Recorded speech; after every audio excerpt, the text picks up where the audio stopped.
সুভাষ মুখোপাধ্যায়ের কবিতা যেতে যেতে। তারপর যেতে যেতে যেতে যেতে এক নদীর সঙ্গে দেখা, পায়ে তার ঘুঙুর বাঁধা, পরনে উড়ু উড়ু ঢেউয়ের নীল ঘাগরা। সে নদীর দুদিকে দুটো মুখ, এক মুখে সে আমাকে আসছি বলে দাঁড় করিয়ে রেখে অন্য মুখে ছুটতে ছুটতে চলে গেল। আর যেতে যেতে বুঝিয়ে দিল আমি অমনি করে আসি, অমনি করে যাই। বুঝিয়ে দিল আমি থেকেও নেই, না থেকেও আছি। আমার কাঁধের উপর হাত রাখল সময়, তারপর কানের কাছে ফিস ফিস করে বলল, দেখলে, কাণ্ডটা দেখলে? আমি কিন্তু কখনো তোমাকে ছেড়ে থাকি না। তার কথা শুনে হাতের মুঠোটা খুললাম। কাল রাত্রের বাসি ফুলগুলো সত্যিই শুকিয়ে কাঠ হয়ে গেছে।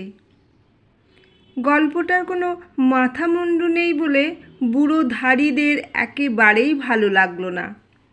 আর তাছাড়া গল্পটা বানানো। গাছে তারা উঠে যায়, তাই তাড়াতাড়ি ভয়ে ভয়ে আবার আরম্ভ করলাম। তারপর যেতে যেতে যেতে দেখি বনের মধ্যে আলো জ্বালা প্রকাণ্ড এক শহর। সেখানে খাঁ খাঁ করছে বাড়ি, আর সিঁড়িগুলো সব যেন স্বর্গে উঠে গেছে। তারই একটাতে দেখি চুল এলো করে বসে আছে এক পরমা সুন্দরী রাজকন্যা। লোকগুলোর চোখ চকচক করে উঠল। তাদের চোখে চোখ রেখে আমি বলতে লাগলাম। তারপর সেই রাজকন্যা আমার আঙুলে আঙুল জড়ালো।